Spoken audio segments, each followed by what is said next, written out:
Assalamualaikum warahmatullahi wabarakatuh. Alhamdulillahirabbil alamin wassalatu wassalamu ala asyrafil anbiya'i wal mursalin wa ala alihi wa sahbihi rasulillahi ajmain.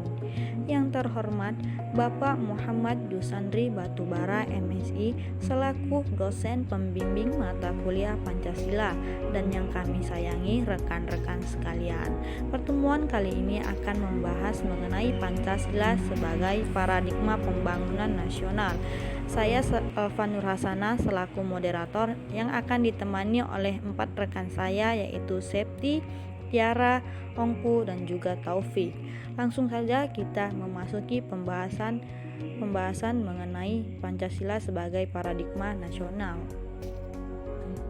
Pancasila sebagai paradigma pembangunan nasional. 1. Pengertian pembangunan nasional. Apa itu pembangunan?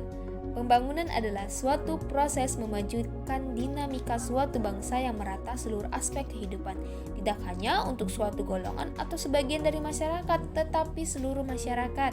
Pembangunan nasional akan memperkuat jati diri dan kepribadian manusia, masyarakat, dan bangsa Indonesia yang mencerminkan dalam kehidupan yang selaras, serasi, dan seimbang berdasarkan Pancasila.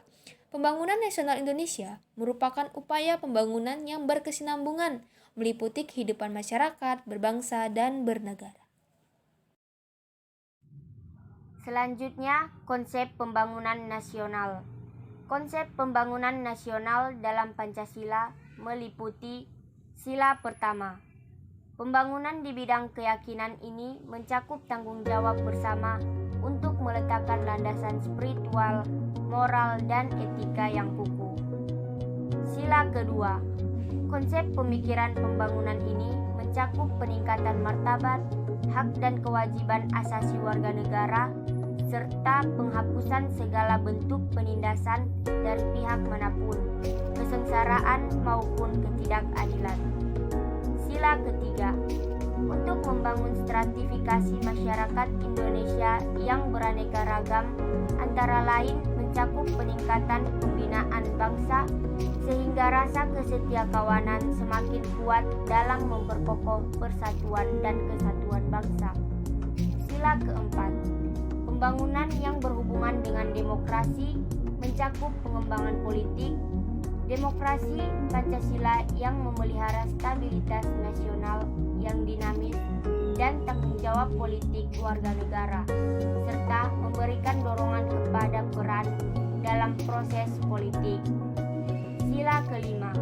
Prinsip keadilan harus mencakup pengembangan pertumbuhan ekonomi yang cukup tinggi dikaitkan dengan pemerataan pembangunan dan hasil-hasilnya, menuju terciptanya kemakmuran yang berkeadilan dalam sistem ekonomi sebagai usaha bersama berdasarkan asas kekeluargaan. Oke, kita masuk ke objek pembangunan. Pembangunan nasional yang berdasarkan Pancasila harus berorientasi pada kehidupan secara menyeluruh.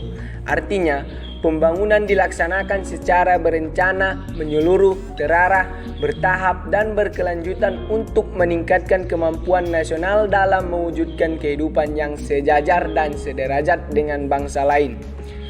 Adapun yang harus dijadikan objek pembangunan antara lain: 1. Pembangunan dari rakyat, oleh rakyat, dan untuk rakyat. Artinya, pembangunan dilaksanakan di semua aspek kehidupan bangsa di bidang politik, ekonomi, sosial, budaya, dan pertahanan keamanan sebagai perwujudan wawasan Nusantara, serta memperkokoh ketahanan nasional. 2. Pembangunan nasional merupakan pencerminan kehendak untuk meningkatkan kesejahteraan dan kemakmuran rakyat yang adil dan merata, serta mengembangkan kehidupan masyarakat dan penyelenggaraan negara yang maju dan demokratis. 3.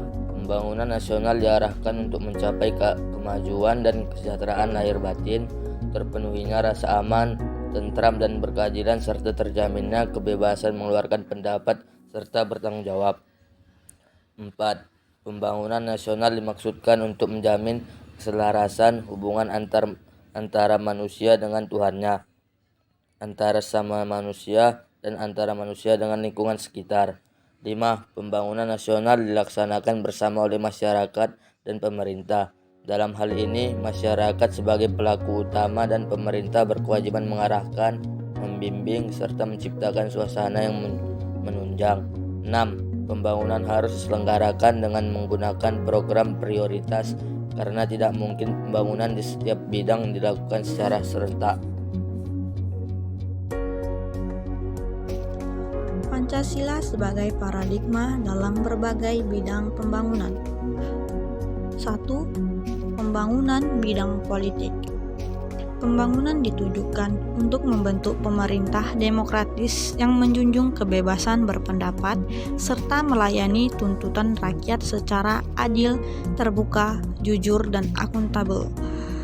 Dalam hal ini, Pancasila memberikan dasar-dasar moralitas, politik negara yang berdasarkan ketuhanan yang Maha Esa, dan kemanusiaan yang adil dan beradab. 2. Bidang pembangunan ekonomi. Dalam pembangunan ekonomi, pemerintah harus berlandaskan Pancasila, terutama sila kelima, yaitu keadilan sosial bagi seluruh rakyat Indonesia. Dalam ekonomi, kerakyatan, kebijakan ekonomi harus ditujukan sebesar-besarnya untuk kemakmuran rakyat. Selain itu, pembangunan ekonomi harus berdasarkan moralitas, kemanusiaan, dan ketuhanan.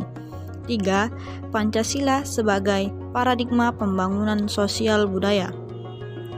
Pembangunan sosial budaya harus mampu meningkatkan harkat dan martabat manusia, yaitu menjadi manusia yang berbudaya dan beradab.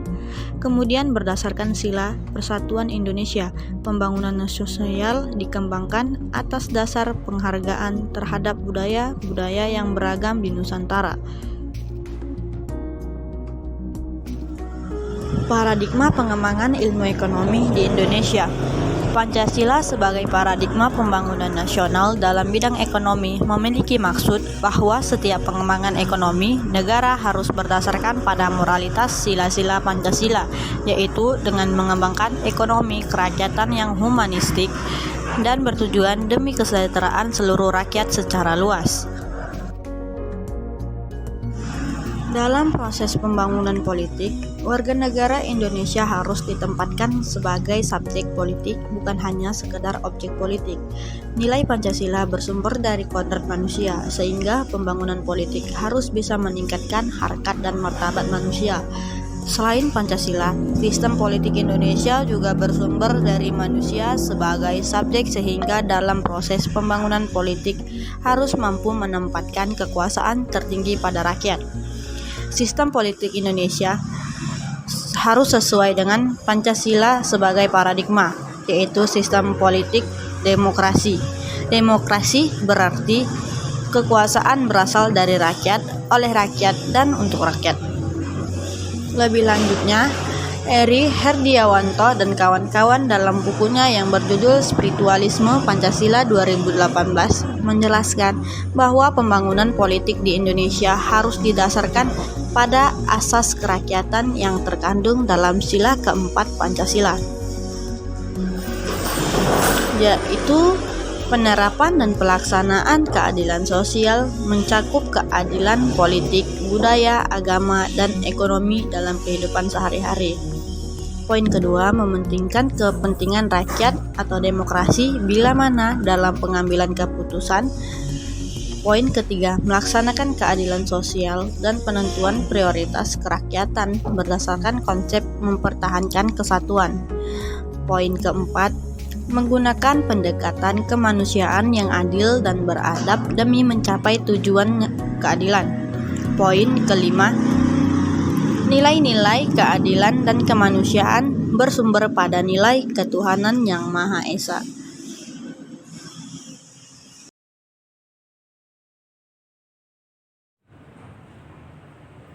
Sekian pembahasan hari ini, kurang dan lebih kami mohon maaf. Kepada Allah kami mohon ampun. Jika ingin bertanya, dipersilakan untuk menulis di kolom komentar ya kawan-kawan. Kami kelompok 8 pamit. Assalamualaikum warahmatullahi wabarakatuh.